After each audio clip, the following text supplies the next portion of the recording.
और 15 अगस्त के 7 दिन पूर्व मैं अपनी ओर से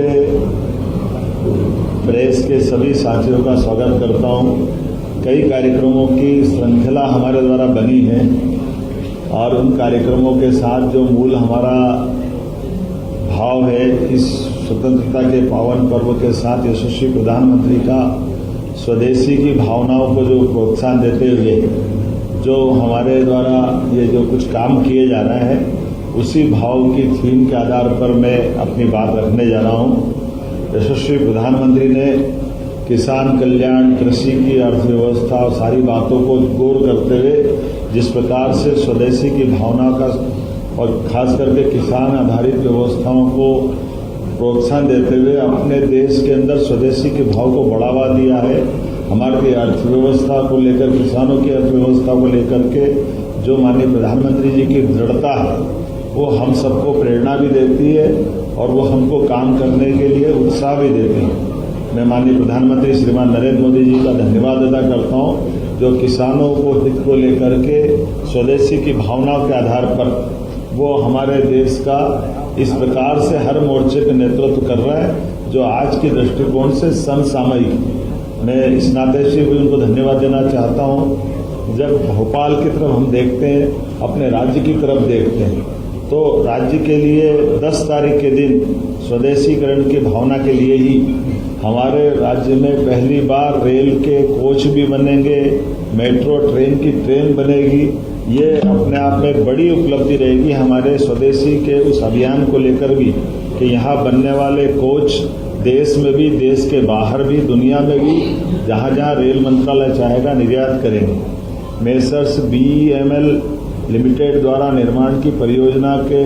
स्थापना के लिए जिस प्रकार से पूरी योजना बनी है, ये रायसेन जिले की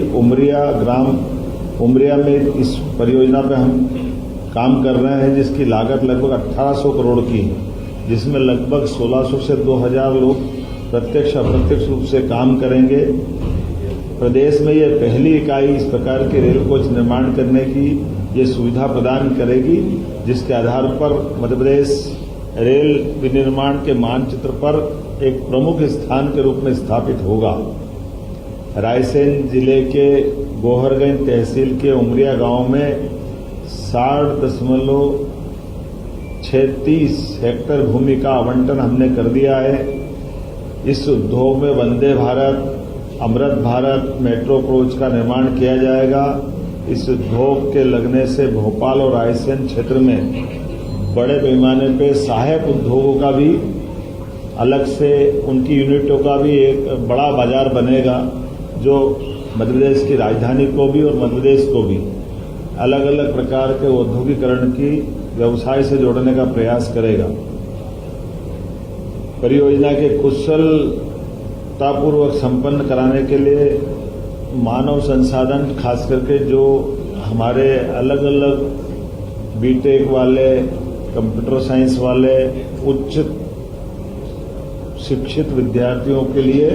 रोजगार के बड़े अवसर उत्पन्न होंगे। वो यही प्रधानमंत्री के मेक इन इंडिया के मंत्र को साकार करने का एक महत्वाकांक्षी मंत्र बनेगा। परियोजना उसी प्रकार से लगाई गई। प्रसन्नता का विषय यह है कि इस महत्वपूर्ण परियोजना में रक्षा मंत्री स्वयं हमारे बीच उपस्थित रहने वाले हैं।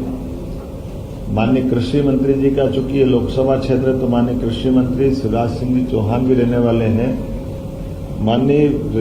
रेल मंत्री भी उसमें उपस्थित रहने वाले थे, लेकिन उनकी एक समान रूप से किसी और काम आने के कारण से वो हमारे लिए तकनीकी रूप से जुड़ेंगे, वर्चुअल रूप से जुड़ेंगे, जिनका आशीर्वाद हमको मिलेगा, क्योंकि रक्षा मंत्रालय का BEML संस्थान बनाएगा और रेल कोच के सारे काम का ऑर्डर देने का काम रेल मंत्रालय करने वाला है। तो आज़ादी के बाद ये एक नए प्रकार के दौर में हम अपने निवेश अभियान के आधार पर राज्य के युवाओं के लिए, समृद्धि के लिए काम और बाकी चीज़ों के लिए मध्य प्रदेश का जो हमने अभियान चलाया था, ये उसी का अगला पड़ाव है। उल्लेखनीय है कि इसी के तुरंत बाद हम लगातार, जो मैंने कहा है कि हमारा 10 तारीख से ही इस कारखाने के स्वदेशीकरण के भाव के आधार पर ये जो अभियान चला रहे हैं, इसमें हमने सभी स्कूल, कॉलेज, सभी प्रकार के तकनीकी संस्थान, युवाओं को अपने पूरे प्रदेश में माहौल बना रहे हैं कि तिरंगा से इसको जोड़ करके स्वदेशीकरण की भावना के आधार पर ही जब आज़ादी का पर्व हमारे लिए केवल 5 दिन दूर रहेगा, ऐसे में हर घर तिरंगा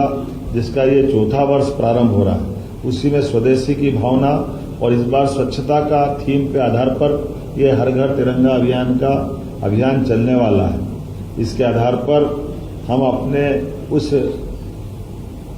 पुरानी भावना के आधार पर जब आज़ादी के पूर्व क्रांतिकारियों ने,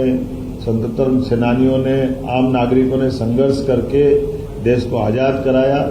लेकिन ये भोपाल रियासत हमको याद भी दिलाती है, यहाँ तिरंगे का ज़्यादा ही महत्व है। ये 4 स्टेट थी जिनने भारत में मिलने से मना कर दिया था। ये स्टेट उस नाते से भी याद की जाएगी जिनने पाकिस्तान से, यहाँ के राजा नवाब ने पाकिस्तान से मिलने की बात कही थी, लेकिन यहाँ के नागरिकों का संघर्ष यशस्वी तत्कालीन उप प्रधानमंत्री और गृह मंत्री सरदार वल्लभ भाई पटेल की कुशल रणनीति के अंतर्गत 600 से ज्यादा रियासतों ने स्वतः, लेकिन ये 4 रियासतों के लिए ये यहाँ के नवाब ने तो यहाँ का पैसा पाकिस्तान के स्टेट बैंक में डाल दिया था, ये कुछ आगे ही बढ़े थे। लेकिन उसके बाद भी यहाँ के नागरिकों के संघर्ष से हमारा अपना राज्य का प्रमुख राजधानी का केंद्र बना भोपाल रियासत, और रेल से भी वो इतिहास जुड़ता है। जब रेल के यहाँ की नवाब तत्कालीन बेगम साहिबा ने पहली बार 40 लाख रुपए से अंग्रेजों को उधार दे करके रेल नेटवर्क खड़ा कराया था, जिसके आधार पर नर्मदा नदी को पार करने का रास्ता बना, जो दक्षिण भारत के लिए दिल्ली से दक्षिण का रास्ता खुला है। इसके पहले यहाँ से सीधे दक्षिण जाने के लिए कोई मार्ग नहीं था, तो ये रेल नेटवर्क हमको वो भी याद दिलाता है। इसलिए रेल को इससे जोड़ करके हमने तिरंगे की इस यात्रा को इस नाते से भी खास रूप से जोड़ा है। इस बार ये तिरंगा अभियान, जिसका पहला चरण 2 से 8 अगस्त तक होने वाला, दूसरा 9 से 12, तीसरा 13 से 15 होने वाला है। हम इस अभियान के अंतर्गत ऑपरेशन सिंदूर में भारतीय सैन्य बलों के महान वीरतापूर्ण कार्यों को स्मरण कराने, सशस्त्र और पुलिस बल को कृतज्ञता ज्ञापित करते हुए आम जन की ओर से हम इनको राखियां भेजते हुए भी अभियान चलाने का निर्णय कर रहे हैं कि मध्य प्रदेश सरकार, हमारे सभी सशस्त्र बलों, सेना और सबने जो इसमें अपना योगदान दिया है, ये हमारी राष्ट्रीय एकता के लिए भी महत्व का त्योहार है। विद्यालय महाविद्यालय में प्रतियोगिता कराने से लेकर कई प्रकार के निर्देश जारी किए गए हैं, जिसकी जानकारी आपको विस्तृत रूप से मिलेगी। इसी आयोजन के साथ साथ हम अपने हर घर तिरंगे अभियान के आधार पर विशेष media campaign, Doordarshan, Akashvani, FM, social media, दीवार लेखन, होर्डिंग, क्विज कराना, ऐसे कई प्रकार के मेला, संस्कृति, खेल, राजनीतिकों से संबंधित प्रमुख हस्तियों के माध्यम से अपना जब झंडा वंदन करने प्रभारी मंत्री जाएंगे, तो ये इसी अभियान का एक विस्तारीकरण रूप रहेगा। जब मैं आपसे बात कर रहा हूं तो एक जानकारी और देना चाहूंगा, ये स्वदेशी का अभियान हम यहीं खत्म नहीं कर रहे हैं। इसके आधार पर जैसे मेट्रोपॉलिटन सिटी का अभी निर्माण हुआ है, जिसके आधार पर भोपाल का मेट्रोपॉलिटन एक्ट बनकर के विधानसभा से पारित हुआ है, इसी प्रकार से इंदौर, उज्जैन, धार, देवास का मेट्रोपॉलिटन एक्ट दूसरा बना है। तो जो हमने कहा था कि मेट्रोपॉलिटन केवल कागज पे नहीं रहेंगे, इसको विकास के कारवां से उसका भागीदार बनाएंगे। तो हम भाग्यशाली हैं, यहाँ माननीय राजनाथ सिंह जी के माध्यम से रेल कोच के निर्माण का एक बड़ा लाभ मिलेगा। ऐसे इंदौर, उज्जैन, धार मेट्रोपॉलिटन के लिए 25 तारीख को माननीय प्रधानमंत्री जी स्वयं आने वाले हैं, और इसी स्वदेशीकरण की भावना के आधार पर हमारे निमाड़ और झाबुआ, मालवा के कॉटन उत्पादन वाला क्षेत्र हमारा है किसानों का। ऐसे में गारमेंट्स का, टेक्सटाइल हब का PM मित्र पार्क के माध्यम से एक बड़ी आधारशिला रखने वाले माननीय प्रधानमंत्री जी, जो लगभग 2000 करोड़ से बड़ी परियोजना, जिसमें 1 लाख से ज्यादा लोगों को रोजगार मिलेगा। जहां कॉटन से धागा, धागे से कपड़ा और कपड़े से रेडीमेड गारमेंट सहित विदेश में भी कपड़े निर्यात किए जा सकेंगे। तो ये हमारे किसानों को लेकर के खास करके एक बड़ा पड़ाव रहेगा जब हम अपने उत्पाद न केवल रॉ मटेरियल से उत्पाद और उत्पाद से निर्यात तक की बड़ी एक संकल्प के आधार पर अपने राज्य की समृद्धि का एक नया दरवाजा खोलेंगे। तो मैं आपके माध्यम से ये बधाई देना चाहता हूं कि अभी इसी साल 25-25 में जब हमने जीआईएस की थी और जीआईएस के करते करते जो कहा था कि हम अपने राज्य के अंदर लगातार उद्योग संवर्धन का, औद्योगिक इकाइयों की स्थापना का, सरकारी और गैर सरकारी सभी क्षेत्रों में जिस प्रकार से देश के अंदर हमने माहौल बनाया, विदेश से भी लोगों को आमंत्रित किया। अब ये रोज कमोबेश आप देख ही रहोगे, हमारा कहीं न कहीं अपने राज्य को समृद्धि के लिए रोजगार निवेश का और इस प्रकार से हमारा ये अभियान चल रहा है। तो जो कार्यक्रम होगा 25 तारीख को, ये वाकई अद्भुत कार्यक्रम होने वाला,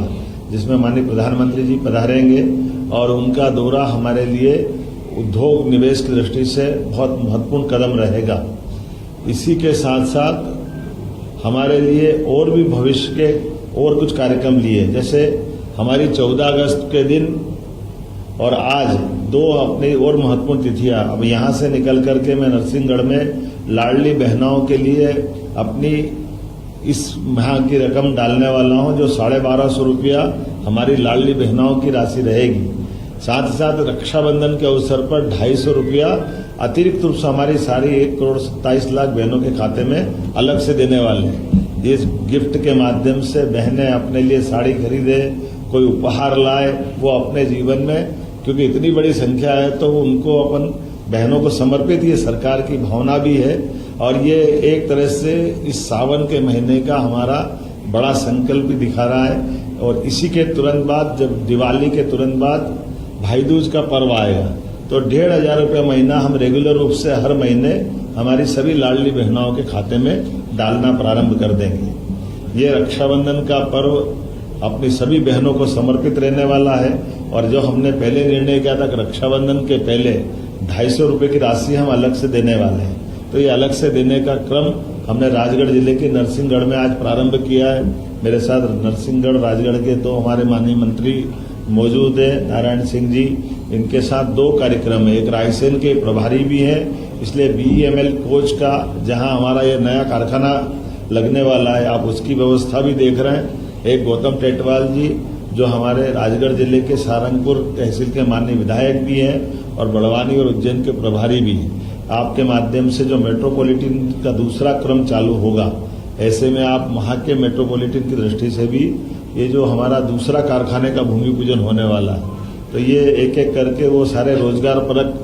आज के समय के बड़े कारखाने जो मध्य प्रदेश को समृद्ध करेंगे, उस दिशा में भी हम आगे बढ़ रहे हैं। और उसी के साथ साथ एक और परिचय कराता हूं, वक्फ बोर्ड के अध्यक्ष डॉक्टर सनवेल पटेल जी हमारे बीच मौजूद है। आपके माध्यम से भी भोपाल में भी और देश प्रदेश में भी हमारे सभी शासकीय संस्थानों के साथ हमारे सभी वर्गों का हम ध्यान रख रहे हैं, जिसके आधार पर उनकी जिंदगी बेहतर हो, रोजगार मिले और हम आगे बढ़ पाएं। मैं आज ये शार्ट टाइम में आपको बुलाने के लिए, क्योंकि हमको लगा कि आज के सीमित समय में ही हमको बात करना है। आज आपसे मिलने के तुरंत बाद मैं रक्षाबंधन का त्यौहार करूंगा और वहां से सीधा दिल्ली जाने वाला हूं। दिल्ली में हमारे फॉरेस्ट के मंत्री माननीय भूपेंद्र यादव जी के साथ मेरी मीटिंग है। भविष्य में हमारे फॉरेस्ट के क्षेत्र में और कई प्रोजेक्ट आने वाले हैं, जिस पे हम काम कर रहे हैं। और भी बाकी मंत्रियों के साथ भारत सरकार के माननीय प्रधानमंत्री श्रीमान नरेंद्र मोदी के नेतृत्व में जो डबल इंजन की सरकार चल रही है, ये लगातार ऐसे विकास के एक के बाद एक सौगातें देती जाएगी। मेरी अपनी ओर से आप सबको भी बधाई। छोटा जानकारी आपको और दे रहा हूं, जो ये नया प्रयोग रहेगा, ये प्रयोग इस वर्ष 15 अगस्त का हमारा जो झंडा वंदन का कार्यक्रम रहेगा, उस झंडा वंदन में हमारे जिले जिले की भी जानकारियां नीचे तक आ जाए, इसलिए हमने इस वर्ष का हमारा जो 15 अगस्त का कार्यक्रम लाइव होने वाला है, उस कार्यक्रम की डिजाइन ऐसी कर रहे हैं कि हमारे द्वारा संदेश तो जाएगा ही सही, जो मुख्यमंत्री का संदेश होता है तो वो लाइव प्रसारण भी रहेगा। एक बार पूरे प्रदेश के अंदर जहां हमारे हर जगह जिले के प्रभारी मंत्री अपना झंडा वंदन करेंगे और लाइव प्रसारण के बाद तुरंत बाद सभी प्रभारी मंत्री उस जिले के अंदर राज्य सरकार द्वारा चलाई जा रही जन कल्याणकारी जो योजना रहेगी उसकी बात उसके आधार पर वो अपने स्तर पे करेंगे। तो इस बार का 15 अगस्त ये थोड़ा अलग प्रकार का भी रहेगा, लेकिन विकास के इतने सारे काम हैं, इतने प्रकार की व्यवस्था है, तो जिले की बात भी जिले में अच्छे से आ जाए, प्रदेश की बात भी जिले में अच्छे से उतर जाए, इसलिए स्वतंत्रता दिवस की इस बार अच्छे से प्लान किया है। मैं उम्मीद करता हूं कि इन सारे कामों के साथ साथ एक और कार्यक्रम की जानकारी आपको देना चाहूंगा। जब 14 अगस्त को बलराम जयंती है और किसान आधारित अर्थव्यवस्था पे हम कृषि आधारित बात जब चला रहे हैं, तो किसानों की सम्मान निधि मंडला से डालने वाले बलराम जयंती है 14 अगस्त के दिन। तो 14 अगस्त को बलराम जयंती की हमारे द्वारा ये एक बड़ी सौगात मिलने वाली है। और उसके बाद 15 अगस्त और 16 अगस्त तो जन्माष्टमी तक, जैसा कि आपने कल विधानसभा में भी देखा है कि हमने कृष्णायन करके जो भगवान कृष्ण की लीलाओं का महत्व गोकुल, वृंदावन, मथुरा में है या द्वारका में है, वही लीलाएं हमारे मध्य प्रदेश से भी जुड़ी हैं। तो भगवान कृष्ण ने जहाँ शिक्षा ग्रहण किए, वो उज्जैन, इंदौर के पास का जाना पाव नामक स्थान जहाँ भगवान कृष्ण को परशुराम जी ने सुदर्शन चक्र दिया है, या धार का वो अमझेरा नामक स्थान जहाँ भगवान माता रुक्मणी के हरण के टाइम बड़ा भारी युद्ध लड़ते हैं, या ऐसी और उल्लेखनीय घटना गरीब और अमीर की दोस्ती का सबसे बड़ा केंद्र कृष्ण सुदामा जी की दोस्ती वाला घटनाक्रम जो महिदपुर तहसील के नारायण नामक स्थान पर होता है। ऐसे स्थानों को हम तीर्थ भी बनाने वाले हैं और भगवान कृष्ण की लीलाओं के माध्यम से जन्माष्टमी को इनसे भी जोड़ने वाले हैं, ताकि भगवान कृष्ण के अनुयायी बड़ी संख्या में देश भर में है, प्रदेश में है। तो वो जो गोकुल, वृंदावन, मथुरा का महत्व है, द्वारका का महत्व है, वो हमारे प्रदेश के साथ भी है। तो धार्मिक पर्यटन को लेकर भी ये एक बड़ा एक अभियान हमारा चलने वाला है। बोलने के लिए तो बहुत कुछ है, लेकिन मैं मान के चलता हूँ कि आज के अवसर पर इतना कहना पर्याप्त है। मेरी अपनी ओर से एक बार फिर आप सबका अभिनंदन, बधाई।